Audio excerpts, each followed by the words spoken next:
Doctor Mahmood Ahmad غازی صاحب بہت سی خوبیوں کے مالک ہیں، تو ان کا ایک علمی خاندان جو بر صغیر کا تھانوی خاندان ہے، مولانا اشرف علی تھانوی انہی خاندان سے تعلق رکھتے ہیں۔ علمی قابلیت کا اندازہ جو ہے وہ یہ ہے کہ آج سے تقریباً 20-25 سال پہلے کی باتیں ہیں کہ عربی، فارسی اور انگریزی زبان میں ان کو اچھی خاصی کاملیت یا اس میں ماہر ہو چکے تھے اس وقت 20-25 سال پہلے، اور شروع سے ہی عربی زبان کی خدمت کر رہے ہیں، اور عربی زبان کے علاوہ انگریزی زبان بھی بہت خوبصورت جانتے ہیں، فارسی بھی بہت اچھی جانتے ہیں، عربی زبان بھی بہت اچھی جانتے ہیں۔ انہوں نے پھر 89 میں پنجاب یونیورسٹی سے خود پی ایچ ڈی کی۔ شاہ ولی اللہ محدث دہلوی جو ہیں، ان کے جو علمی کارنامے ہیں ان پر انہوں نے اپنا تحقیقی مقالہ لکھا اور اس طرح انہوں نے پی ایچ ڈی کی۔ پھر ان کو ایک سب سے بڑا اعزاز جو حاصل ہوا ہے پاکستان میں وہ یہ ہے کہ فیصل مسجد جب بنی ہے اور اس کو جب کھولا گیا ہے تو انہیں ہی سب سے پہلے حکومت نے اس مسجد کا خطیب اعلیٰ مقرر کیا۔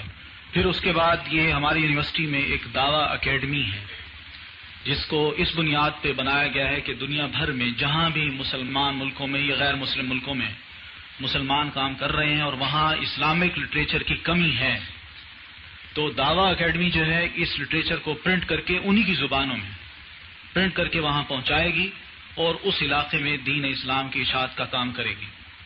تو یہ ڈاکٹر صاحب سب سے پہلے یعنی دوسرے ڈائریکٹر جنرل اس ادارے کے بنے، اور انہوں نے الحمدللہ اپنی وساطت سے اور اپنے علم کی بنیاد پر اور اپنی کوششوں سے یعنی بے شمار زبانوں میں بہت سے علمی کتابیں بھی شائع کرائیں، آرٹیکل بھی شائع کیے، میگزین بھی جاری کیے، اور اتنا لٹریچر شائع کرایا کہ ان ملکوں میں بھرپور انداز سے تقسیم بھی کیا۔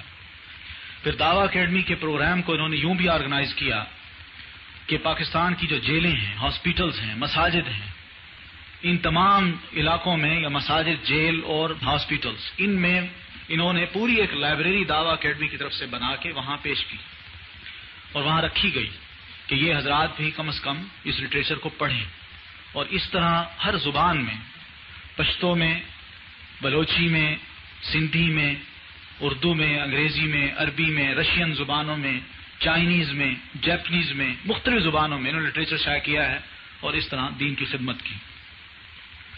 تو اسلام میں سود کی اہمیت یا سود کی حیثیت، اور اس سلسلے میں یہ کوشش یہ بھی کریں گے کہ ہمارے ہاں جو بینکاری کا سسٹم ہے اور پھر اس طرح مختلف جو مالیاتی سسٹم دنیا بھر میں متعارف کرائے گئے ہیں اور پھر اس کا اثر پاکستانی اقتصادیات پر بھی پڑ رہا ہے اور پاکستانی مسلمان بھی اس سے متاثر ہیں، اس کا حل کیا ہو سکتا ہے، اس سلسلے میں آج انشاءاللہ ان کا لیکچر ہوگا۔ تو آپ کے ذہنوں میں جو اس سلسلے میں سوال آئیں آپ ان کو بھی لکھیں اور دیں۔ ڈاکٹر صاحب اور ہم الہدا کی طرف سے ڈاکٹر صاحب کو ویلکم کہتے ہیں، خوش آمدید کہتے ہیں، اور اپنی بڑی سعادت سمجھتے ہیں کہ ڈاکٹر صاحب یہاں تشریف لائے اور اب اس اہم موضوع پر ہمارے جو اشکالات ہیں وہ بھی انشاءاللہ دور فرمائیں گے۔ محترم ڈاکٹر صاحب۔ بسم اللہ الرحمن الرحیم، نحمدہ ونصلی علی رسولہ الکریم وعلی آلہ واصحابہ اجمعین۔ خواہران محترم، جو گفتگو کا موضوع آپ نے مجھے دیا ہے وہ قرآن پاک کے نہایت اہم اور اسلام کے بنیادی احکام میں سے ایک ہے۔ یہ بات تو قرآن مجید کا ہر طالب علم جانتا ہے کہ قرآن مجید نے بہت سی چیزوں کو حرام قرار دیا ہے، سنت میں بہت سے معاملات کو حرام اور ناجائز قرار دیا گیا ہے، لیکن کسی بھی چیز کی حرمت کو بیان کرنے میں وہ شدت اور سختی اختیار نہیں کی گئی جو ربا کے معاملے میں اختیار کی گئی۔ حتیٰ کہ کفر کے لیے بھی وہ اسلوب بیان قرآن پاک میں نہیں ہے جو ربا کے معاملے میں ملتا ہے، کہ اگر تم ربا میں کاروبار کرنے سے اور ربا کی بنیاد پر خرید و فروخت سے باز نہیں آؤ گے تو پھر اللہ اور اس کے رسول کی طرف سے اعلان جنگ سن لو اور اللہ اور رسول کے خلاف جنگ کرنے کے لیے تم تیار ہو جاؤ۔ یہ اتنا غیر معمولی اسلوب ہے کہ اگر واقعی کوئی شخص ایمان کا ایک ذرہ رکھتا ہو تو اندر سے ہل جاتا ہے کہ وہ ایسی کون سی خاص بات ہے جس کی وجہ سے ربا کے معاملے میں اتنی شدید وعید جو کسی اور معاملے میں نہیں آئی اختیار فرمائی گئی. تھوڑا سا غور کیا جائے تو پتہ چلتا ہے کہ ربا ایک ایسا جرم ہے جس کی قباحتیں، جس کے اثرات اور جس کے نتائج انسانی زندگی کے کسی ایک پہلو پر نہیں پڑتے، بلکہ زندگی کا ہر پہلو اس سے متاثر ہوتا ہے. جو نظام قرآن مجید قائم کرنا چاہتا ہے اور جس طرح کا معاشرہ اسلام کا مطمع نظر ہے، وہ نظام اور معاشرہ ربا کی موجودگی میں قائم ہی نہیں ہو سکتے. اس لیے ربا اور اسلام، سود اور اسلامی معاشرہ، یہ دونوں انکنسسٹنٹ ہیں. ایک کی موجودگی میں دوسرا نہیں وجود میں آ سکتا، دوسرے کی موجودگی میں پہلا نہیں ہو سکتا. اس لیے اس مختصر گفتگو میں ربا کے تمام تضمنات یعنی امپلیکیشنز اور اس کے سارے پہلوؤں پر گفتگو کرنا تو دشوار ہے، لیکن اس کے چند اہم پہلو بیان کیے جا سکتے ہیں. قرآن پاک میں جس طرح کا معاشرہ قائم کرنے کی دعوت دی گئی ہے، پہلے ہم یہ سمجھ لیں کہ وہ کیا ہے.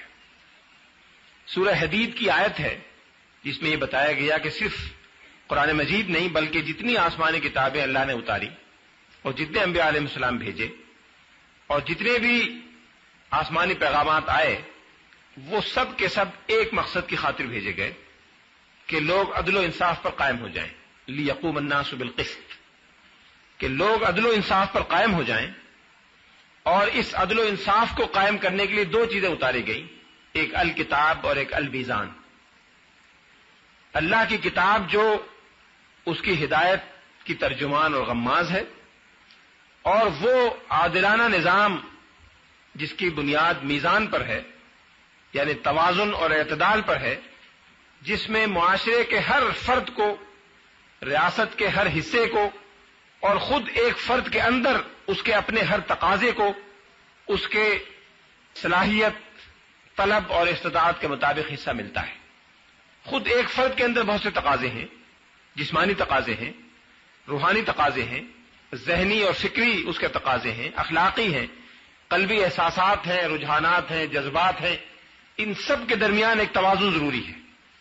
یہ توازن جب تک نہیں ہو سکتا جب تک انسان کا مزاج اور طبیعت اعتدال پر مبنی نہ ہو اور اس کے اندر ایک میزان کار فرمانا ہو جس میں ہر چیز اپنی اپنی جگہ بیٹھ گئی ہو. یہی معاملہ معاشرے کا ہے کہ معاشرے میں ہر طرح کے رجحانات ہیں، ہر طرح کے تقاضے ہیں.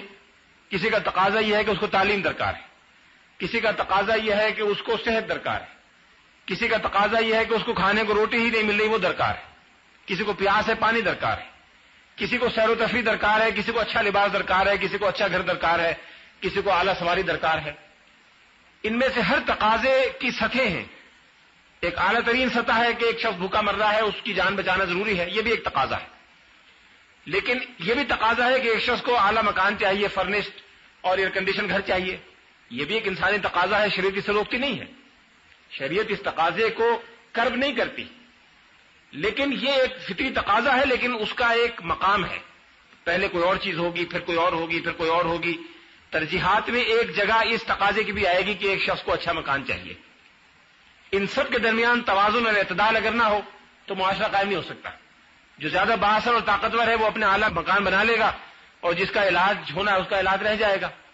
جس کو اعلیٰ لباس درکار ہے وہ اپنے زور سے، اثر رسوخ سے اعلیٰ لباس حاصل کر لے گا، اور جس کی جان ضائع ہو رہی ہے اس کی جان ضائع ہو جائے گی. اس لیے اعتدال اور توازن ضروری ہے معاشرے کے ہر تقاضے میں، اور معاشرے میں موجود ہر قوت کے درمیان اس کو قائم رکھنا چاہیے. یہ سب سے پہلی صفت ہے اس معاشرے کی جو قرآن قائم کرنا چاہتا ہے. اس معاشرے کے قیام کے بہت سے تقاضے ہیں. اس عدل کے اور میزان کے قیام کے لیے بہت کچھ درکار ہے. ان میں سے ایک یہ ہے کہ جو معاشرے کے وسائل ہیں وہ ہر شخص کو اس کی صلاحیت کے مطابق اور اس کی کوشش اور محنت کے مطابق ملیں. جتنی محنت میں کرتا ہوں، جتنی صلاحیت میرے اندر ہے اس کی مجھے ملنے چاہیے. اگر میں کام چور ہوں تو اس کا میں ذمہ دار ہوں، اگر میرے اندر صلاحیت نہیں ہے تو اس کا میں ذمہ دار ہوں. لیکن میں اپنی مقدور بھر پوری محنت کروں، میرے اندر صلاحیت بھی ہو، اللہ کی دی ہوئی یا اللہ کی توفیق سے حاصل کی ہوئی، تو اس کے حساب سے مجھے اس پورے جو وسائل معاشرے میں موجود ہیں، وہ دولت کے وسائل ہوں، وہ کاروبار و جائیداد کے وسائل ہوں، وہ تجارت کرنے کی آزادی ہو، تعلیم کی آزادی ہو، جو بھی کچھ ہے اس میں میرا حصہ مجھے ملنا چاہیے، اور اعتدال کے ساتھ۔ اعتدال یعنی میری صلاحیتیں، میری محنت اور مجھے ملنے والا جو وسیلہ ہے، ان دونوں کے درمیان توازن ہونا چاہیے۔ یہ لازمی تقاضا ہے عدل کا۔ عدل اور میزان اس کے بغیر ہو ہی نہیں سکتے۔ اس معتدلانہ اور متوازن وصولیابی کے لیے ضروری ہے کہ نہ میں کسی پہ ظلم کروں، نہ کوئی مجھ پہ ظلم کرے۔ لا تظلمون ولا تظلمون۔ اگر میں اپنے اختیار سے، اقتدار سے، زور بازو سے، مادی وسائل سے دوسروں پہ ظلم کرنا شروع کر دوں اور ان کے وسائل خود ہتھیا لوں، تو پھر توازن بھی نہیں ہو سکتا، اعتدال بھی نہیں ہو سکتا۔ نہ میں آپ پر ظلم کروں، نہ آپ مجھ پہ ظلم کریں۔ قرآن مجید نے کہا کہ لا تظلمون ولا تظلمون، سنت نے کہا کہ لا ضرر ولا ضرار، نہ آپ مجھے نقصان پہنچائیں، نہ میں جواباً آپ کو نقصان پہنچاؤں۔ اس کے لیے ضروری ہے کہ وسائل جو ہیں وہ ہر شخص کے لیے ایکسیسیبل ہوں اور اویلیبل ہوں، یکساں طور پر ہر ایک کے لیے اویلیبل ہوں۔ جب جس کا جی چاہے جائے، اپنی صلاحیت و محنت سے وسائل کو استعمال کرے اور اس کے نتائج حاصل کر لے۔ اگر وسائل کسی ایک شخص کے قبضے میں ہو جائیں اور وہ دوسروں کو لینے سے انکار کر دے، تو یہ ایزی ایکسیسیبلٹی ختم ہو جائے گی، توازن نہیں ہو سکتا، اعتدال نہیں ہو سکتا۔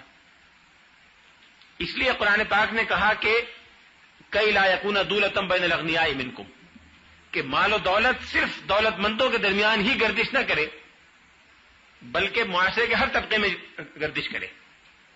یعنی جیسے خون پرکولیٹ کرتا ہے پورے جسم میں، اور اگر گردش نہ کرے تو جس جسم میں گردش نہیں کرے گا وہ مفلوج ہو جائے گا۔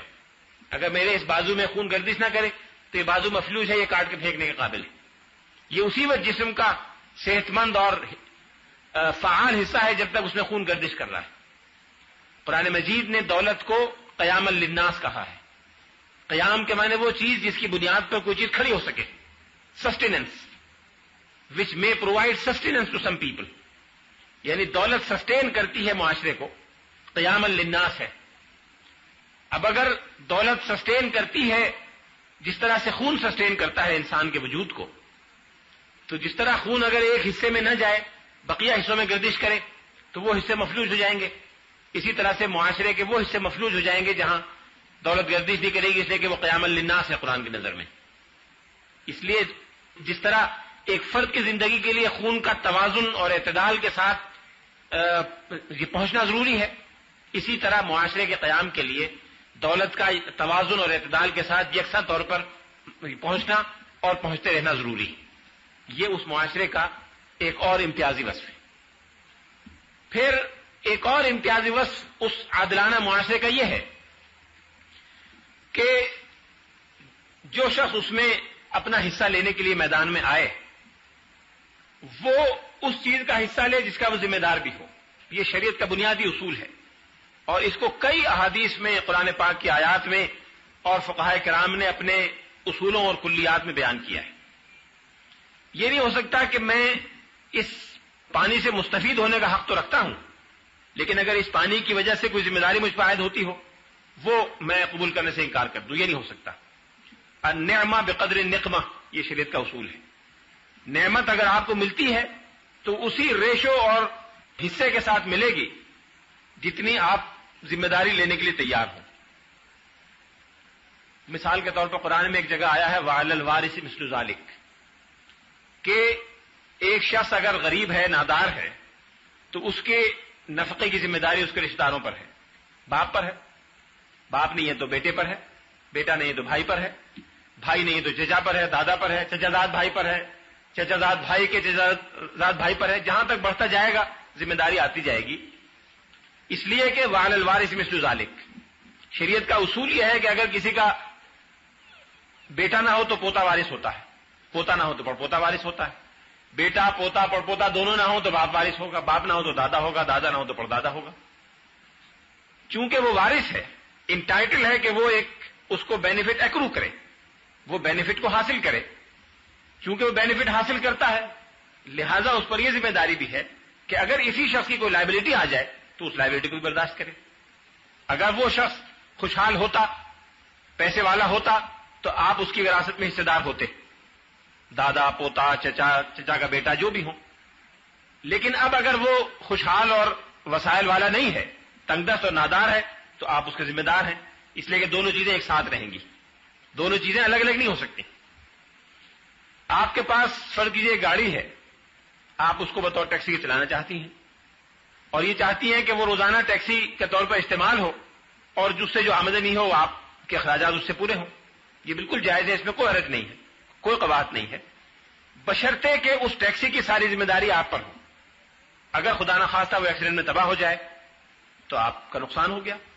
اس میں جو ویئر اینڈ ٹیئر ہو وہ آپ برداشت کریں، اس میں جو پیٹرول ہے وہ آپ دیں، اس میں جو مرمت کی ضرورت پیش آئے وہ آپ کریں، ٹائر بدلنا ہو، ریپلیسمنٹ ہو تو آپ دیں. یہ ساری لائبلٹی آپ برداشت کریں تو اس کا جو فائدہ ہوگا وہ آپ کو لینے کا اختیار ہے. ایسی کوئی گنجائش شریعت میں نہیں ہے کہ کسی چیز کا فائدہ لینے کا تو آپ کو اختیار ہو، اور اس کا اگر کوئی تاوان یا ذمہ داری یا لائبلٹی ہے اس کی ذمہ داری آپ نہ لیں. اس کے لیے رسول اللہ صلی اللہ علیہ وسلم کا ارشاد گرامی ہے، الخراج بالضمان. خراج کے معنی آمدنی اور زمان کے معنی ذمہ داری، لائبلٹی. آمدنی اور ذمہ داری دونوں ساتھ ساتھ چلتی ہیں. جتنی ذمہ داری ہوگی اتنی ہی آمدنی کا آپ کو حق ہے، جتنی آمدنی لے رہی ہیں اتنی ہی ذمہ داری میں آپ کو شیئر کرنا پڑے گا. یہ اس کا ایک اور مظہر ہے اس نظام عدل کا. یہ صرف 4 مثالیں کافی ہیں کہ معاشرے میں عدل و انصاف ہو، اور دولت کی جو پھیلاؤ ہے وہ معاشرے کے ہر طبقے میں ہو، اور نہ کسی پر ظلم ہو، نہ اس کے جواباً ظلم کیا جائے، اور جس چیز کا آپ فائدہ اٹھائیں اس چیز کی ذمہ داری بھی آپ لیں. یہ صرف مثال کے طور پر 4 چیزیں میں نے عرض کر دی. اب آپ دیکھیے کہ معاشرے میں جب سود کا کاروبار کیا جاتا ہے تو ان 4 چیزوں کو ختم کیے بغیر سودی کاروبار معاشرے میں چل نہیں سکتا. یہ 4 ایک ایک کر کے ختم ہو جائیں گے پھر سود کا کاروبار کامیابی سے چلے گا. اور اگر ان 4 پر عمل کیا جائے تو سود کی موجودگی عمل نہیں ہو سکتا. سود کہتے کس کو ہے؟ سب سے پہلے یہ سن لیں کہ سود سے مراد کیا ہے. اور سود کی تعریف کرنے سے پہلے میں یہ عرض کر دوں کہ آپ نے بارہا سنا ہوگا اور آئندہ بھی سنیں گی، لوگ کہتے ہیں کہ قرآن پاک میں سود کو ڈیفائن نہیں کیا گیا، سود کی کوئی تعریف نہیں کی گئی، لہذا ہمیں اختیار ہے کہ ہم ہر دور کے لحاظ سے سود کی نئی تعریف کریں. یہ بہت بڑی غلط فہمی ہے اور یہ بہت بڑا دھوکہ ہے. قرآن پاک میں کسی چیز کی تعریف نہیں کی گئی فنی انداز میں، ٹیکنیکل انداز میں. قرآن میں کہیں نماز کی تعریف ہے کہ نماز سے مراد یہ ہے کہ اس میں قیام ہو، رکوع ہو، سجدہ ہو، پہلے یہ ہو پھر وہ ہو. کوئی تعریف قرآن میں نماز کی نہیں کی گئی. لیکن نماز اتنی قرآن میں اہمیت رکھتی ہے کہ وہ دین کا ستون ہے. قرآن میں کہیں زکوٰۃ کی تعریف نہیں کی گئی، حالانکہ زکوٰۃ دینے کا حکم ہر جگہ ہے. قرآن پاک میں کہیں حج کی تعریف نہیں کی گئی، لیکن حج کا حکم قرآن پاک میں ہر جگہ ہے. قرآن پاک کا یہ اسلوب نہیں ہے کہ کسی قانون کی فنی زبان کی حیثیت سے یا فلسفے کی یا کسی ٹیکسٹ بک کی طرح ڈیفائن کرے کہ سچ ان سچ از ڈیفائنڈ ان سچ ان سچ وے. یہ قرآن کا اسٹائل ہی نہیں. قرآن کا اسٹائل یہ ہے کہ وہ ایک چیز کو اپنے لغوی معنی میں استعمال کرتا ہے اور جگہ جگہ بار بار اس کے مختلف پہلوؤں کو بیان کرتا ہے، کہیں ایک پہلو کو، کہیں دوسرے پہلو کو، کہیں تیسرے پہلو کو، تاکہ پڑھنے والے کا بار بار پڑھنے سے ایک تصور ذہن میں بیٹھ جائے، اور پھر اس تصور کی عملی شکل وہ رسول اللہ صلی اللہ علیہ وسلم کے طرز عمل میں اور صحابہ کرام کے اجتماعی طرز عمل میں دیکھ لے. وہ طرز عمل مسلمانوں کی زندگی کا پارٹ اینڈ پارسل بن جائے اور ہر شخص کو پتا چلے کہ یہ نماز ہے، یہ زکوٰۃ ہے. یہ آج تک آپ نے کسی کتاب میں نماز کی ڈیفینیشن نہیں دیکھی ہوگی، آج تک آپ نے کسی کتاب میں حج کی ڈیفینیشن نہیں دیکھی، روزے کی نہیں دیکھی. لیکن ہر مسلمان بچے کو معلوم ہے کہ نماز کس کو کہتے ہیں، روزہ کس کو کہتے ہیں، حج کس کو کہتے ہیں، اس لیے کہ وہ بچپن سے کرتا چلا آ رہا ہے، دیکھتا چلا آ رہا ہے. یہ چیز مسلمانوں کے مزاج کا، ان کی زندگی کے انڈیویجول زندگی کا، کلیکٹو زندگی کا حصہ ہے، ان کے کلچر کا پارٹ ہے. اس کو ڈیفائن کرنے کی ضرورت نہیں ہوتی. ڈیفائن کیا جاتا ہے باہر کی چیز کو، جو اندر کی چیز ہو. آپ کہیں جی آپ اپنی لائف کو ڈیفائن کریں، آپ کیا ڈیفائن کریں؟ میں موجود ہوں، یہی لائف ہے. آفتاب آمد دلیل آفتاب. سورج کی روشنی کو ڈیفائن کریں، سورج کی روشنی ہے، نظر آ رہی ہے، یہ ہے. جو چیز جتنی زیادہ کلیئر اور روشن اور واضح ہو اس کی ڈیفینیشن کرنا اتنا ہی مشکل ہوتا ہے. روشنی کو ڈیفائن کریں، روشنی کیا ہے؟ یہی روشنی ہے جو یہاں ہے، پھیل رہی ہے. ڈیفائن کیا جاتا ہے ویگ چیز کو، مبہم چیز کو، ناقابل فہم چیز کو، ناقابل تصور چیز کو. جو چیز اتنی کلیئر اور نمایاں ہو، اتنی واضح ہو کہ ہر ایک کو نظر آ رہی ہو، اس کو ڈیفائن کرنے کی ضرورت نہیں پیش آتی. قرآن پاک نے غیر ضروری ایک لفظ بھی استعمال نہیں کیا. مفسرین کا اصول ہے کہ لا عبث فی الشریعہ، شریعت میں، قرآن میں، سنت میں ایک لفظ، ایک شوشہ بھی عبث اور بیکار نہیں.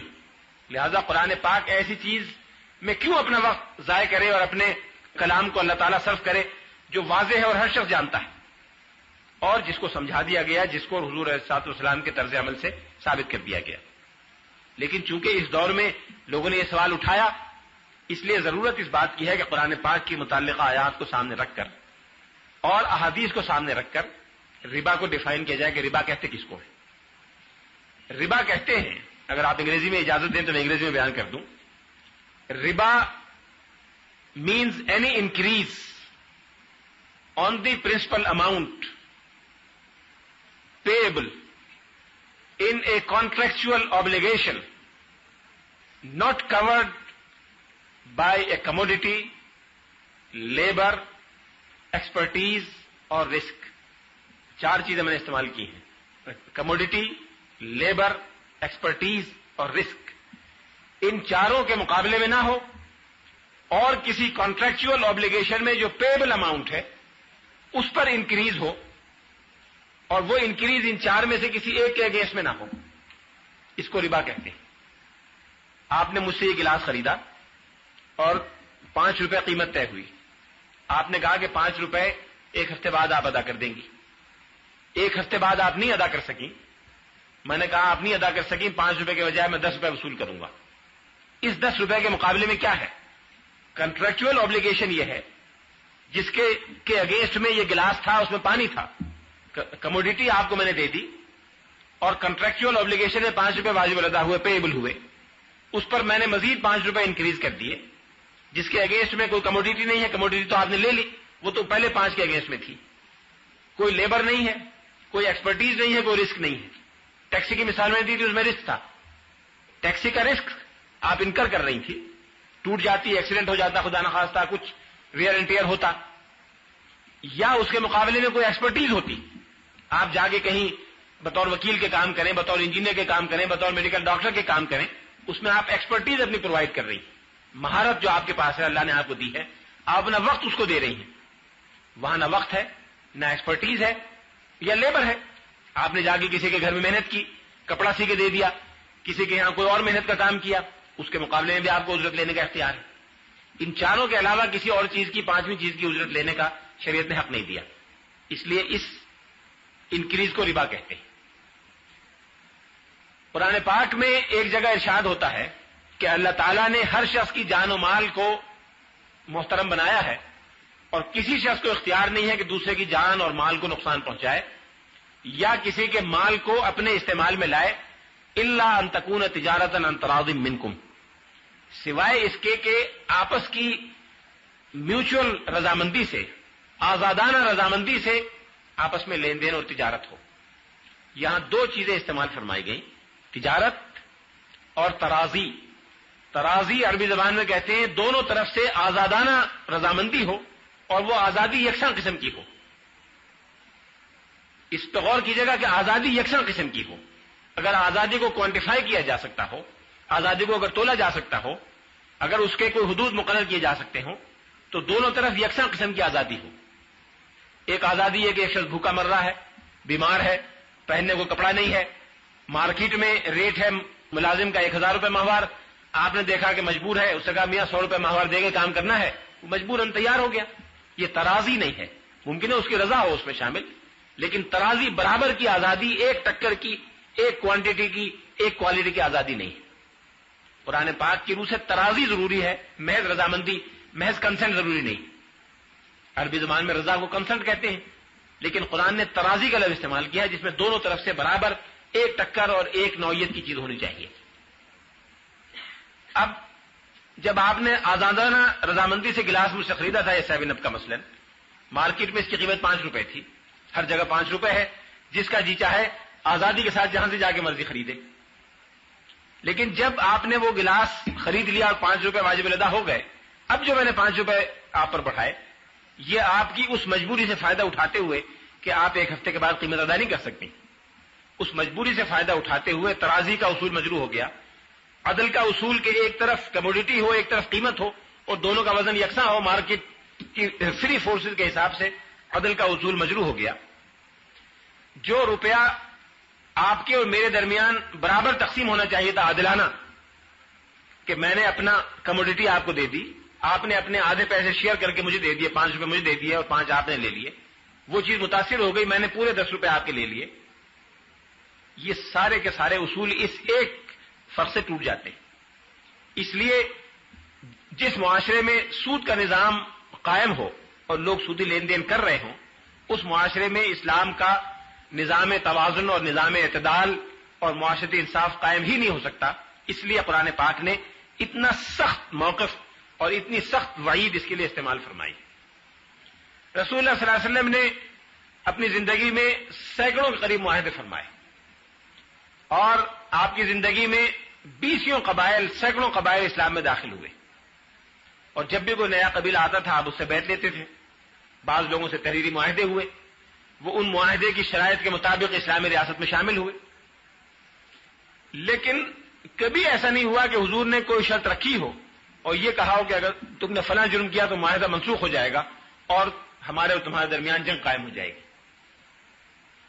لیکن سود کے بارے میں حضور نے فرمایا کہ الا من اربا, ہمارے تمہارے درمیان دوستی کا معاہدہ رہے گا, تمہارے وہی حقوق ہوں گے جو مسلمانوں کے ہوں گے, تم پر وہی ذمہ داریاں ہوں گی جو مسلمانوں پر ہوں گی, تمہیں تنگ نہیں کیا جائے گا, تمہارے عبادت گاہوں کو نہیں چھیڑا جائے گا, سارے حقوق ان کو دے دیے. الا من اربا, سوائے اس کے جس نے ربا کا کاروبار کیا. اس لیے کہ جس نے ربا کا کاروبار کیا تو اس کے اور ہمارے درمیان جنگ ہو جائے گی, ہم اس کے خلاف اعلان جنگ کر دیں گے.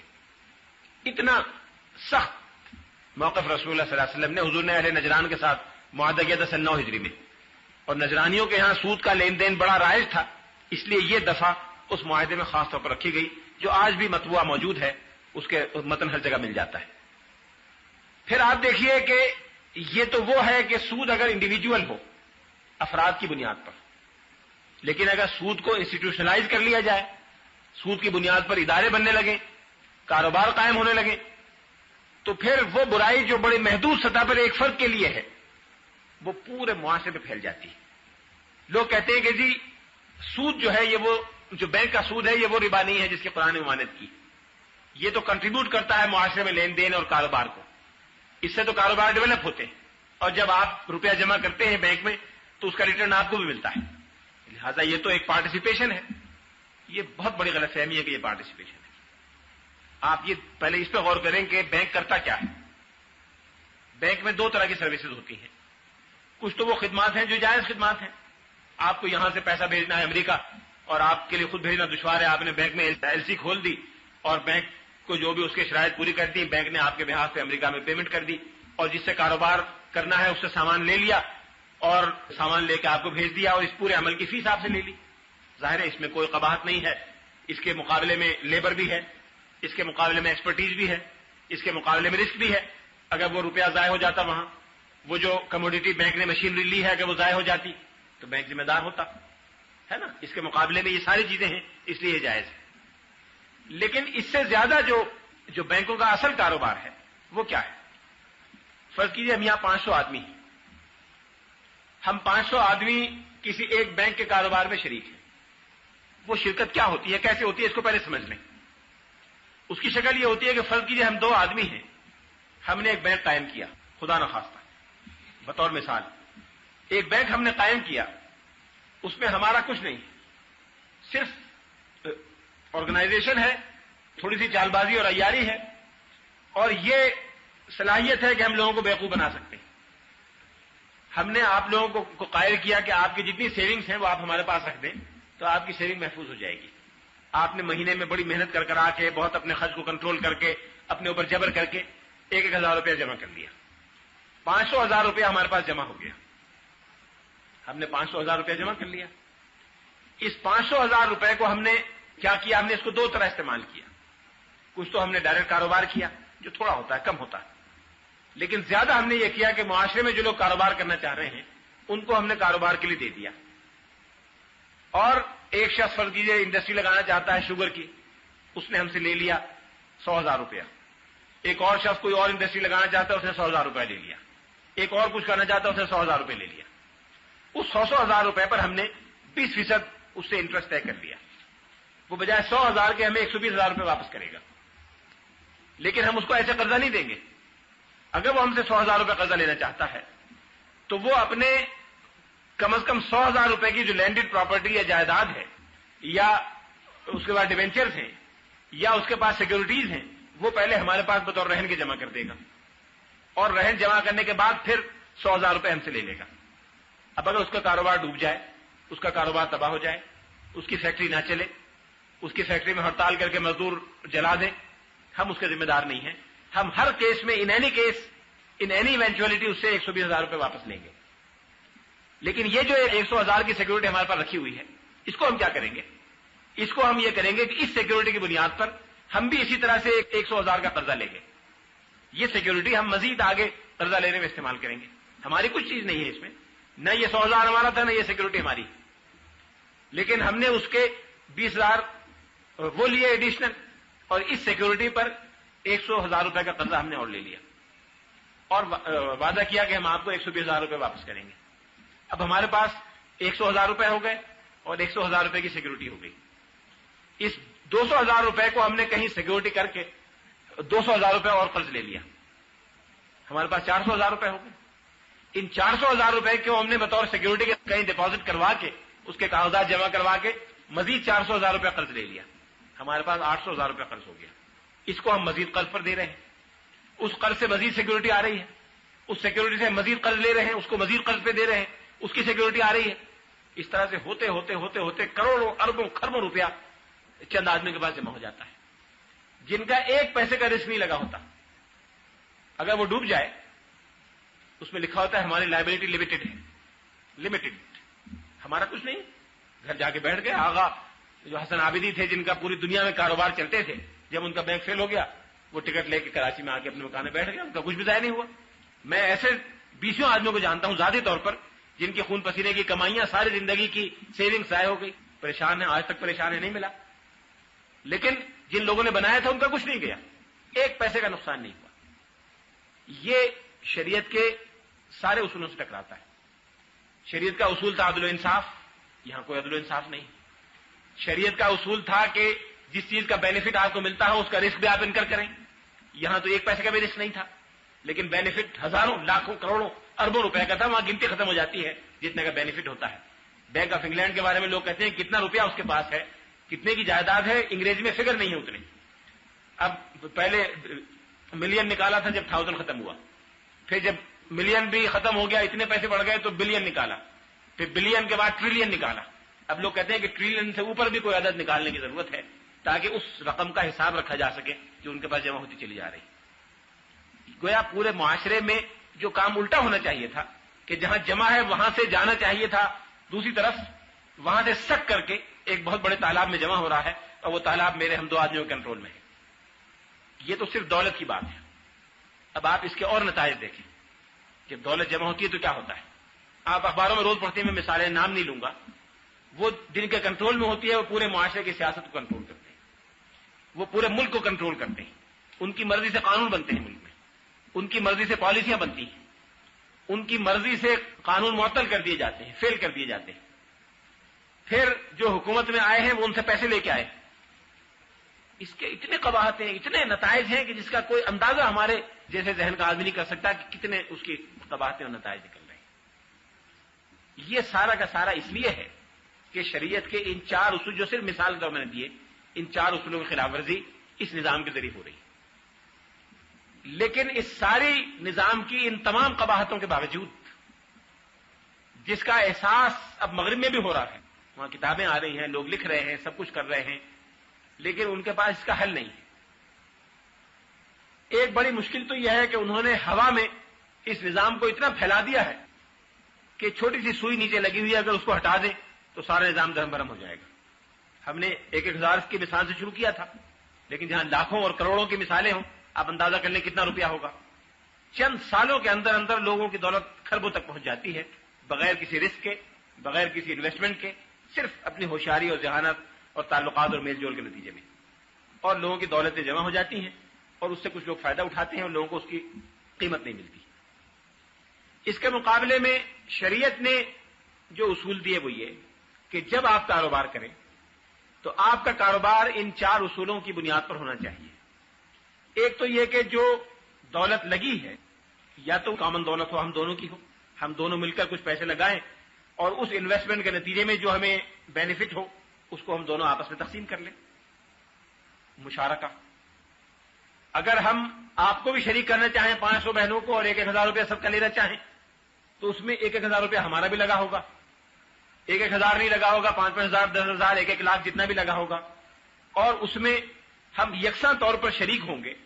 اگر کاروبار ڈوبے گا تو ہمارا بھی ڈوبے گا، اگر کاروبار پراسپر کرے گا تو سب کا پراسپر کرے گا. اس میں شریعت کا اصول یہ ہے کہ الربح علی ما شرطا والوضیعۃ علی قدر المالین، کہ یہ تو ہمیں اختیار ہے کہ ہم آپ سے یہ کہیں کہ دیکھیے ہم کاروبار کے ایکسپرٹ ہیں، ہم نے MBA اور پتہ نہیں کیا کیا ڈگریاں پاس کی ہیں، ہمیں پوری دنیا میں کاروبار کا تجربہ ہے، ہمارے تعلقات ہیں، ہمارے لنکس ہیں، ہمارے پاس ایکسپرٹیز ہے. اس ایکسپرٹیز کی بنیاد پر ہم آپ کے 1,000 روپے کو کاروبار میں انویسٹ کر کے بہت جلد آپ کے کاروبار کو چمکا دیں گے اور آپ کو بینیفٹ دیں گے. لہذا ہم اپنی اس ایکسپرٹیز کی وجہ سے اور اس لیبر کی وجہ سے جو ہم یہاں پٹ کریں گے، آپ کو 1,000 روپے پر جو نفع آئے گا، مثلا 100 روپے، ہم آپ کو پورے 100 روپے نہیں دیں گے، ہم آپ کو 80 روپے دیں گے، 20 روپے ہم لیں گے اس محنت، اس ایکسپرٹیز کے مقابلے میں جو ہم اس میں لگا رہے ہیں. یہ تو اجازت ہے، اس لیے کہ الربح علی ما شرطا، ربا یعنی نفع اس بنیاد پر ہوگا جو دونوں فریقین کے درمیان طے ہو جائے. لیکن والوضیعۃ علی قدر المالین، اگر نقصان ہو جائے تو پھر جس نے جتنا روپیہ لگایا ہے اتنا نقصان ہوگا. اس لیے کہ نقصان ممکن ہے آپ کو یہ چیز انصاف کے خلاف معلوم ہو، لیکن غور کریں انصاف جو ہوا ہے وہ ہماری ایکسپرٹیز کا نہیں ہوا. نقصان ہو گیا، کاروبار مٹ گیا تو ایکسپرٹیز تو ضائع نہیں ہو گئی نا. یا وہ ڈگری میں جو کچھ سکھایا تھا وہ ذہن سے مٹ گیا، وہ تو نہیں مٹا. جو سیکھا تھا وہ تو اب بھی آتا ہے. ایک مرتبہ فیل ہو گیا، دوسری مرتبہ کریں گے، تیسری مرتبہ کریں گے، چوتھی مرتبہ کریں گے. جو چیز ڈوبی ہے وہ مال ڈوبا ہے، پیسہ ڈوبا ہے. تو پیسہ آپ کا بھی برابر ڈوبے گا، ہمارا بھی برابر ڈوبے گا. ہماری ایکسپرٹیز جو کی تو موجود ہے، ہماری مہارت جو کی تو موجود ہے، ہماری لیبر ڈوب گئی، جو ہم نے لگائی تھی ضائع گئی، آپ کا پیسہ ضائع گیا، پیسہ ہمارا بھی ضائع گیا. تو پیسے میں ہم دونوں برابر، لیبر ہماری اضافی تھی وہ ڈوب گئی، ہمیں کچھ نہیں ملے گا. یہ شریعت کا ایک اصول تو یہ مشارکہ کا ہے. پھر آگے تفصیلات ہیں. دوسرا اصول شریعت یہ کہتی ہے کہ اگر آپ یکساں طور پر مشارکہ نہ کرنا چاہیں اور صورت یہ ہو کہ ایک شخص کے پاس مشارکہ میں حصہ لینے کے وسائل نہیں ہیں، وقت نہیں ہے، پیسہ نہیں ہے، ایکسپرٹیز نہیں ہے. ڈاکٹر صاحب نے کہا جی میرے پاس پیسے نہیں، میں الہدا میں وقت دیتا ہوں، میں نہیں کر سکتا، میں آگے نہیں جا سکتا. لیکن آپ کا تجربہ ہے، آپ اس معاملے میں تجربہ رکھتے ہیں، یہ میری طرف سے بھی پیسہ لیں، اپنی طرف سے بھی آپ لگائیں اور آپ کاروبار کریں، میں سلیپنگ پارٹنر ہوں. یہ مضاربہ ہے. مضاربہ کے اصول ہیں اور احکام ہیں. مضاربہ کی بنیاد پر کاروبار چل سکتے ہیں اور بینک بھی چل سکتے ہیں. لیکن جو مشکل پیش آتی ہے وہ یہ ہے، جو واقعی مشکل ہے، اور یہ سمجھنا کہ جتنے لوگ بینکوں میں کام کرتے ہیں وہ کسی ضد یا عناد کی وجہ سے اس میں اصلاحات نہیں کرتے، یہ شاید درست نہ ہوگا. واقعی مشکلات بھی ہیں. مشکلات یہ ہیں، فرض کیجئے ہم دونوں کا بینک ہے اور آپ نے اس میں روپیہ لگا دیا، 1,000 روپیہ دے دیا، 500,000 روپیہ ہمارے پاس ہو گیا. اب ایک شکل تو یہ ہے کہ ہم آگے لوگوں سے مشارکہ پر وہ روپیہ دے دیں آپ کے بہاف پر، گویا ڈبل مشارکہ ہو گیا، ایک تو ہمارے اور آپ کے درمیان، پھر ہمارے اور اگلی پارٹی کے درمیان. اور اس مشارکہ میں جو نفع ہے وہ ہمیں دے اور ہم اپنی قیمت رکھ کر جو بھی نفع طے ہو وہ رکھ کے 20%، 50%، 10%، 5% بقیہ آپ کو دے دیں. اس میں بینکوں کو تامل یہ ہے کہ معاشرے میں جتنے لوگ بیٹھے ہوئے ہیں وہ اکثریت بدیانتوں کی ہے، جھوٹے لوگ ہیں. انہوں نے 2 قسم کے کاغذات رکھے ہوتے ہیں، 2 قسم کے حسابات رکھے ہوتے ہیں. اصل میں ان کو نفع ہوگا، ہمیں بتا دیں گے کہ ہمارا تو نقصان ہو گیا. کوئی بھی نہیں کہے گا کہ ہمیں فائدہ ہو گیا. تو جب ہم 1,000 روپیہ، 100,000 روپیہ آپ سے لے کے اور 100,000 روپیہ لوگوں کو دیں گے مشارکہ کی بنیاد پر، اس میں سے کوئی ہمیں ریٹرن واپس نہیں کرے گا. تو اس لیے بینکوں کا کاروبار سارا ڈوب جائے گا اور یہ کام چلے گا نہیں. یہ بینکوں کی شکایت ہے اور بڑی وزنی شکایت ہے، واقعی ملک میں ایسا ہی ہے. اب اس کے 2 جوابات یا 2 حل تجویز کیے گئے بینکوں کو. ایک حل یہ تجویز کیا گیا کہ بینکوں کو چاہیے کہ بجائے اس کے کہ کسی کو کاروبار پر قرض دیں، بینکوں کو چاہیے کہ خود کوئی کاروبار اسٹیبلش کریں، انڈسٹری لگائیں، فیکٹریاں لگائیں یا ٹریڈنگ کریں، بزنس کریں، اور خود اس بزنس کے نتیجے میں جو انکم ہو وہ آدھی خود رکھیں، آدھی دوسروں کو دیں۔ اس پر بینکوں نے یہ اعتراض کیا کہ بینک تو ایک بڑا لمیٹڈ قسم کا کام ہے اور ایکسپرٹیز بڑی لمیٹڈ قسم کی ہے۔ انڈسٹری دنیا میں ہزاروں قسم کی انڈسٹری ہے، ٹریڈ دنیا میں بیسوں قسم کی ہے، بزنس سینکڑوں قسم کے ہیں، بینکوں کے پاس یہ ساری ایکسپرٹیز موجود نہیں۔ تو بینک اگر انڈسٹری میں، ٹریڈ میں، بزنس میں جائیں گے تو کیسے جائیں گے؟ بینکوں کے پاس تو وسائل نہیں ہیں۔ اور اگر بینک ان میدانوں میں جائیں، انڈسٹری میں، بزنس میں اور ٹریڈ میں، تو بینک اصل کام سے غافل ہو جائیں گے، اور اصل کام کے لوگوں سے روپیہ لے کے کچھ سروسز پرووائڈ کرنا اور باقی کام جو بینکوں کے جائز ہیں اس سے بھی غافل ہو جائیں گے، اور لوگوں کی سیونگ جمع کر کے اور پاسبل انویسٹرز تک پہنچانا یہ کام نہیں ہو سکے گا۔ اس کا جواب بینکوں کو یہ دیا گیا کہ آپ یہ کریں کہ مختلف کیٹیگریز کے بینک بنائیں۔ کچھ بینک ہوں جو انڈسٹریز میں کاروبار کرتے ہیں، اس میں روپیہ لگاتے ہیں، کچھ بینک ہوں جو ایگریکلچر میں روپیہ لگاتے ہیں، کچھ ہوں جو ٹریڈنگ میں لگاتے ہوں، کچھ ہوں جو امپورٹ ایکسپورٹ میں لگاتے ہوں، کچھ ہوں جو لیزنگ میں لگاتے ہوں، اور وقت گزرنے کے ساتھ ساتھ ان بینکوں کی ایکسپرٹیز ان ایریاز میں ڈیولپ ہو جائے گی۔ بینکوں نے اس پر بھی اعتراضات کیے، لیکن میں کسی اعتراض سے متاثر نہیں ہوا۔ جتنے میں نے سنے مجھے کوئی وزنی اعتراض نہیں معلوم ہوا۔ میرا خیال ہے کہ یہ قابل عمل بات ہے اور یہ ہو سکتی ہے بعض ممالک میں ایسا ہو رہا ہے۔ لیکن چونکہ بینکوں نے اس پہ بھی تعامل کا اظہار کیا تو بینکوں کو یہ جواب دیا گیا کہ جیسے آپ نے سارے بینکوں نے مل کے ایک بینکرز اکوئٹی بنائی ہے پاکستان میں، اور بینکوں کے جو مشترکہ معاملات ہیں بینکرز اکوئٹی میں طے ہوتے ہیں، پاکستان بینکنگ کونسل میں طے ہوتے ہیں، تو سارے بینک مل کر اپنا ایک کنسورشیم بنائیں، ایک بنائیں، دو بنائیں، چار بنائیں، اور وہ کنسورشیم بینکوں کے بہاف پر انڈسٹری کے کاروبار کو کریں، اس کو مانیٹر کریں۔ کچھ کنسورشیم ہوں جو ایگریکلچر کے ہوں، کچھ کنسورشیم ہوں جو تجارت کے ہوں۔ جب بینکوں کو یہ کہا گیا تو بینکوں نے یہ جواب دیا کہ جو لوگ ان کنسورشیم کو چلائیں گے وہ بدیانتی کریں گے اور ہمیں غلط بیانی کریں گے، جھوٹ بولیں گے۔ تو بینکوں سے یہ کہا گیا کہ آپ ہر جگہ اپنا ایک نمائندہ مقرر کر دیں۔ جیسے بورڈ آف ڈائریکٹرز ہوتا ہے، اگر 10 بورڈ آف ڈائریکٹرز ہوں تو بائی لا یہ پرووائڈ کر دیا جائے کہ 2 آدمی بینک کے نامنی ہوں گے، ابھی بینک کے 2 نامنی ہوں گے اس کنسورشیم میں، ہر چیز میں شریک ہوں گے۔ مزید یہ کہا گیا کہ آپ یہ طے کریں کہ بائی لا آپ کو ہر وقت، ہر لمحے اختیار ہوگا کہ جب چاہیں ان کا کاروبار جا کے چیک کریں اور ہر ڈاکومنٹ کو آپ چیک کر سکیں۔ میرا خیال ہے یہ بھی قابل عمل ہے، اس میں کوئی قباحت نہیں ہے کہ بینکوں کی طرف سے 2 آدمی بطور ڈائریکٹر کے جائیں اور کنسورشیم کی میٹنگ میں بیٹھیں، اس کو کنٹرول کریں اور یہ انشور کریں کہ بینک کا کوئی نقصان نہ ہو اور بینکوں کو کوئی غلط بیانی سے دھوکہ نہ دے سکے۔ ایک تجویز تو بینکوں کو یہ دی گئی۔ دوسری تجویز یہ دی گئی کہ جو لوگ کاروبار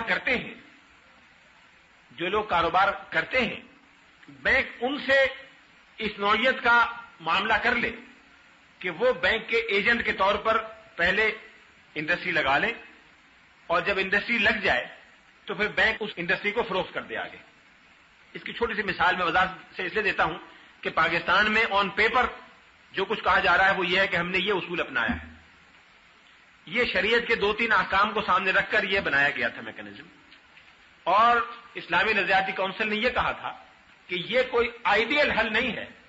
آئیڈیل حل تو وہی ہے مشارکہ و مضاربہ، لیکن وقتی طور پر ایک ٹرانزیشن کے طور پر آپ اس حل کو اختیار کر لیں۔ وہ حل یہ ہے کہ مثال کے طور پر آپ نے جا کے فیکٹری سے بلک میں اس طرح کی پینسلیں خرید لی اور آپ کو یہ پینسل 50 پیسے میں پڑی۔ اب آپ نے یہاں سے جا کے خریدی تھی، آپ کو آنے جانے میں جہاز کا یا ٹرین کا یا گاڑی کا خرچہ دینا پڑا، آپ کو لانے میں خرچہ دینا پڑا، پیکنگ کا خرچہ دینا پڑا، وہ سارے اخراجات آپ کے ایک پینسل پر 25 پیسے ہوئے۔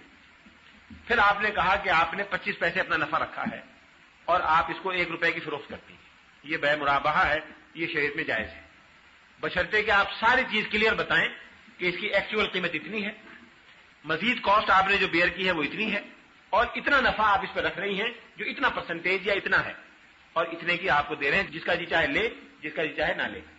یہ بے مرابحہ ہے، یہ شریعت میں جائز ہے۔ دوسری چیز یہ ہے کہ اگر میں آپ کو بطور اپنے وکیل کے مقرر کر دوں، بطور ایجنٹ کے، کہ جناب میری بہن آپ کراچی جا رہی ہیں کراچی میں باہر سے بحری جہاز آتے ہیں, وہاں کئی چیزیں سستی ملتی ہیں, آپ یہ پیسے لیں اور میری طرف سے فلاں مشین میں جوس نکالنے کی مشینیں آپ لے آئیں, مجھے 10 چاہیے.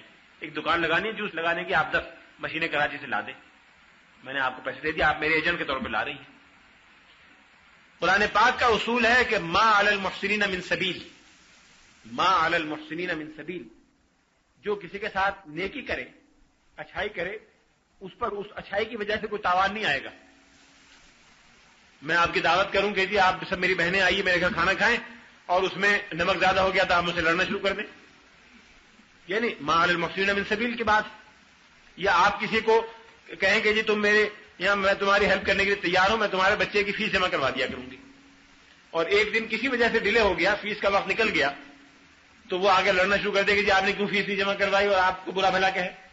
یہ شریعت میں اجازت نہیں. ما علی المحسنین من سبیل, احسان کرنے والوں پر, اچھائی کرنے والوں پر کوئی تاوان نہیں آئے گا, کوئی لائبلٹی نہیں آئے گی. اس لیے فرض کیجیے آپ نے ایک شخص کو وکیل مقرر کیا اور کہا کہ دیکھیے آپ بیکار آدمی ہیں, آپ کو روزگار نہیں ہے, چلیے میرا کام کر دیں, میں آپ کو 1000 روپے دوں گی, آپ میرا کام کراچی سے کر دیں, آنے جانے کا ٹکٹ میرے ذمہ, کراچی سے فلاں جگہ سے 10 جوسر آپ خرید لیں, لا کے مجھے پہنچا دیں, اور یہ جوسر کی قیمت ہے, اور یہ 1000 روپے آپ کا معاوضہ ہے, یہ آنے جانے کا ٹکٹ ہے. اب یہ معاہدہ اس صورت میں جائز ہے جب اس کا رسک آپ کے ذمہ ہو, اس لیے کہ وہ چیز آپ کی ہے, اس کو استعمال کر کے آپ کو جوس نکالنا ہے یا یہاں فروخت کرنا ہے مارکیٹ میں, اور بے مرابحہ کے تحت اس پہ آپ نفع کا اضافہ کریں گے. اس کا رسک اگر آپ کا ہے, وہاں اگر کسٹم ڈیوٹی ہے وہ آپ کو دینی ہے, وہاں سے لانے کے جو اخراجات ہیں وہ آپ کو دینے ہوں گے, وہاں سے ڈرائی پورٹ سے یا کسی پورٹ سے ٹرین تک لانے کے جو اخراجات ہوں گے ٹیکسی کے, وہ آپ دیں. یہ سارے اخراجات آپ دیں, اور اگر راستے میں وہ چوری ہو جائے تو آپ کے جوسر گئے, ضائع ہو گئے. اگر یہ سارا رسک اور یہ سارے اخراجات آپ دے رہی ہیں تو وہ چیز آپ کی ملکیت ہے, اور آپ کو اس کے اخراجات لینے کا یا اس سے نفع کمانے کا حق ہے, اس لیے کہ الخراج بالضمان. لیکن اگر آپ یہ کہیں کہ دیکھو میاں یہ 1000 روپے لو, تم میرے وکیل ہو, وہاں سے جوسر وصول کر لینا 10, اور اگر راستے میں گم ہو گئے تو تم سے قیمت وصول کر لیں گے ہم, ٹوٹ گئے تو تمہیں اس کا تاوان دینا ہوگا, کسٹم ڈیوٹی تمہیں دینی ہوگی. تو یہ ایجنسی کے خلاف ہے, یہ ما علی المحسنین من سبیل کے خلاف ہے. آپ اس پر ایک بوجھ ڈال دیں, اس کی اجازت نہیں. اگر بوجھ اس کے ذمہ ہے تو پھر اس کا بینیفٹ بھی وہی لے گا, آپ کو اختیار نہیں ہے لینے کا. اس لیے ایجنسی کا اصول یہ ہے کہ ایجنٹ پر کوئی لائبلٹی اور تاوان نہیں ہے. اس لیے کہ شریعت کا ایک اصول یہ بھی ہے کہ جو شخص امین ہو, ٹرسٹی ہو کسی چیز کا, اس سے اگر بغیر اس کی زیادتی کے, بغیر غفلت کے اس سے وہ چیز ضائع ہو جائے تو وہ ذمہ دار نہیں ہے. فرض کیجئے یہ پورا الہدا کا ادارہ ہے, چندے سے چلا ہے, ڈاکٹر صاحبہ اس کی امین ہے, ٹرسٹی ہے, خدا نہ خواستہ یہ گلاس گر گیا ہاتھ سے, کسی سے غلطی سے گر گیا, ٹوٹ گیا, تو ان پہ کوئی ذمہ داری نہیں. لیکن اگر کل کوئی کھڑا ہو اور ایک ایک گلاس اٹھا کے باہر پھینک دے, توڑ دے جان بوجھ کر, تو اس کو اس کا تاوان دینا پڑے گا. اس سے پتہ چلا کہ ٹرسٹی جو ہے وہ اگر اتفاق سے کوئی حادثہ ہو جائے یا کوئی نقصان ہو جائے تو اس کا ذمہ دار نہیں. اس کی اپنی غلطی یا کوتاہی کے بغیر اگر کوئی چیز ہو جائے تو وہ ذمہ دار نہیں ہے. ایجنٹ جو ہے وہ ایک ٹرسٹی ہے, وہ ایک امین ہے, وہ آپ کے بہاف پر چیز آپ کی ہے, اس کے تو ٹرسٹ میں ہے, وہ لے کر آ رہا ہے اور اپنا معاوضہ آپ سے لے لے گا. اگر وہ ضائع ہو گئی تو وہ ذمہ دار نہیں ہوگا, ذمہ دار آپ ہوں گے. یہ دونوں چیزیں سمجھ لیجیے.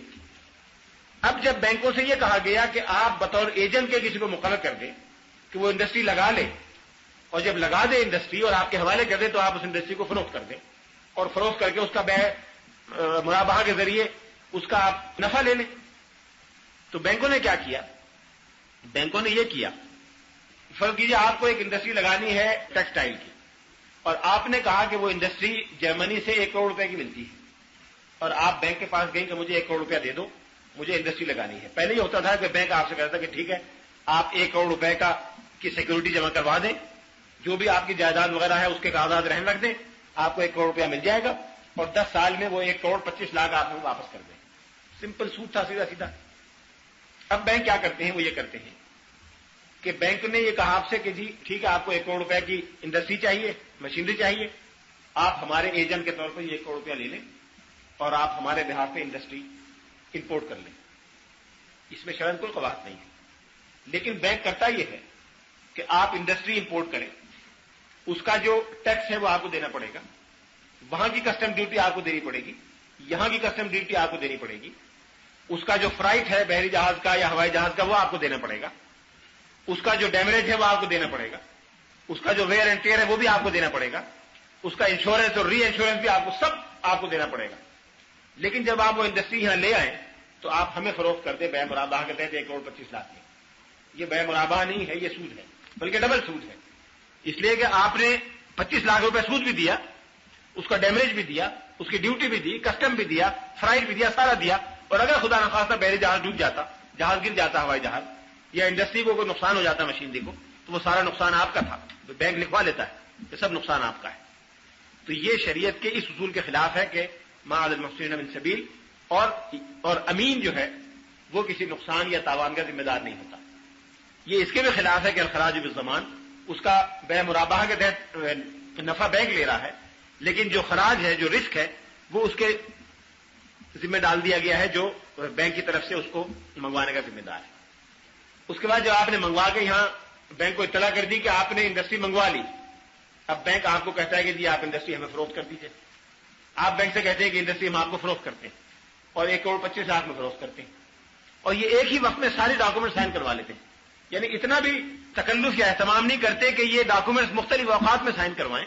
پہلے دن ایک ڈاکومنٹ آپ نے کہا کہ جی درخواست دی کہ مجھے 1 کروڑ روپے انڈسٹری لگانے کے لیے چاہیے، اس پہ سائن کروایا، پھر اس پہ سائن کروایا کہ ہم آپ کو آتھورائز کرتے ہیں کہ آپ ہمارے بہاف پہ انڈسٹری امپورٹ کر لیں، پھر تیسرا سائن کروایا، آپ نے کہا کہ جی میں نے انڈسٹری امپورٹ کر لی ہے، چوتھا سائن کروایا پہلے کہ میں نے انڈسٹری آپ کو سرنڈر کر دی، آپ کے حوالے ڈیلیوری کر دی، انہوں نے سائن کر کے دے دیا کہ ہم نے ڈیلیوری لے لی، پوزیشن لے لیا، پھر سائن کروایا کہ یہ انڈسٹری آپ مجھے فروخت کر دیں، انہوں نے کہا جی ہمیں 1 کروڑ میں پڑی تھی، ہم 1,25,00,000 روپے میں آپ کو دیں گے، آپ نے کہا ہاں میں نے منظور کر لیا، ایک ہی دن میں یہ سارے کاغذات سائن کروا کے 1 کروڑ روپے آپ کے حوالے کر دیتے ہیں اور 1,25,00,000 روپے واپس لے لیتے ہیں۔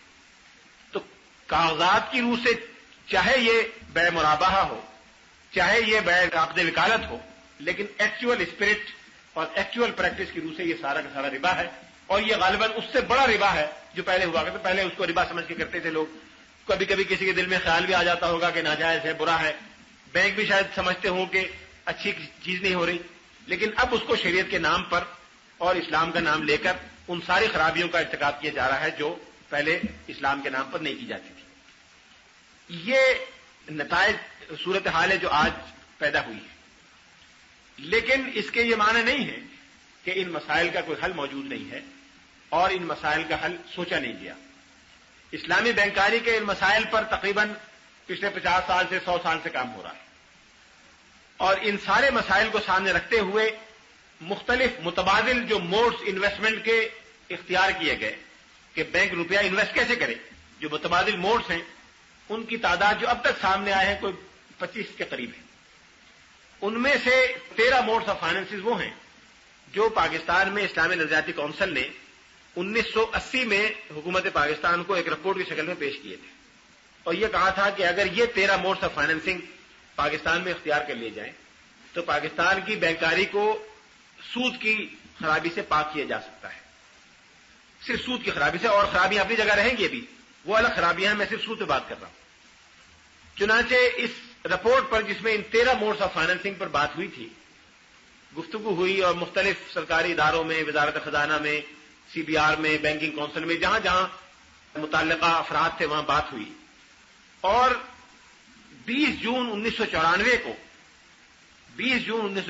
کو اسٹیٹ بینک آف پاکستان نے یہ ایک ڈائریکٹو جاری کیا، ڈائریکٹو نمبر 10، اور وہ جاری کیا صبغت اللہ صاحب تھے، ایک ڈائریکٹر امپلیمنٹیشن اینڈ آپریشن، جو آج کل اسٹیٹ بینک آف پاکستان کے ڈپٹی گورنر ہیں۔ انہوں نے کہا کہ 1 جولائی 1985 سے، یعنی 1 سال 10 دن بعد سے، پاکستان میں کام کرنے والے تمام بینک، چاہے وہ غیر ملکی بینکوں کی پاکستانی شاخیں ہوں یا پاکستان کے اپنے پرائیویٹ اور سرکاری بینک ہوں، سب ان 13 موڈز آف فائنینسنگ ہی کے مطابق کام کریں گے اور ان 13 موڈز آف فائنینسنگ سے باہر نہیں جائیں گے۔ اس سے پہلے 20 جون 1984 سے پہلے اس وقت کے جو وزیر خزانہ تھے، کوئی 1 ہفتہ پہلے انہوں نے بجٹ اسمبلی میں پیش کیا تھا، اس میں شورا میں، اور انہوں نے یہ کہا تھا کہ ہم اس سال کے بعد تمام سودی کاروبار پاکستان سے ختم کر دیں گے، اور اس کے نتیجے میں ان پرسوئنس آف دیٹ ڈکلیریشن یہ ڈائریکٹو جاری کیا گیا تھا. لیکن آج تک اس کو 12 سال ہو گئے ہیں. اسٹیٹ بینک آف پاکستان نے ایک دن کے لیے کسی بینک سے نہیں پوچھا کہ تم ان 13 موڈس آف فائنینسنگ پر کام کر رہے ہو یا نہیں کر رہے یا کیا کر رہے ہیں. اس کے مسائل کو پیدا ہوئے ہوں گے، اس پہ کوئی غور نہیں ہوا. اس امپلیمنٹیشن کے لیے کوئی میکانزم مقرر نہیں کیا گیا. اسٹیٹ بینک آف پاکستان میں ایک شعبہ ہے ویجیلنس کا جو پورے بینکوں کی نگرانی کرتا ہے. اس نے آج تک کسی ایک بینک سے ایک خط کے ذریعے بھی نہیں پوچھا، ٹیلی فون کال کے ذریعے بھی نہیں پوچھا کہ تم نے اس ڈائریکٹو پر عمل درآمد کیا ہے کہ نہیں کیا، اور یہ ڈائریکٹو آج تک وڈرا بھی نہیں کیا گیا. لیکن اس کے باوجود پاکستان میں سارا نظام سود پہ چل رہا ہے اور سود پہ نظام ہو رہا ہے. یہ 13 موڈس آف فائنینسنگ وہ تھے جو کسی مولوی نے، کسی عالم نے، کسی مذہبی آدمی نے پیش نہیں کیے تھے، بلکہ پاکستان میں تمام یونیورسٹیوں کے اکنامکس ڈپارٹمنٹس کے جتنے صدر تھے وہ سب، اور تمام بینکوں کے جتنے پریزیڈنٹ تھے وہ سب، اور جتنی انشورنس کمپنیوں کے صدر تھے وہ سب، انہوں نے مل کر یہ رپورٹ تیار کی تھی. اور ماہرین کی رپورٹ تھی جس کو اسلامی نظریاتی کونسل نے اسلام کے مطابق قرار دے کر منظور کیا تھا اور یہ گورنمنٹ کو پیش کی گئی تھی.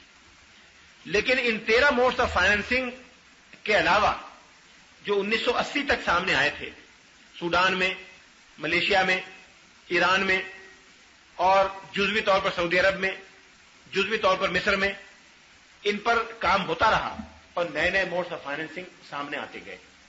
اب ان کی تعداد تقریباً 25 ہے جن پر خاصا کیس لا تیار ہوا ہے.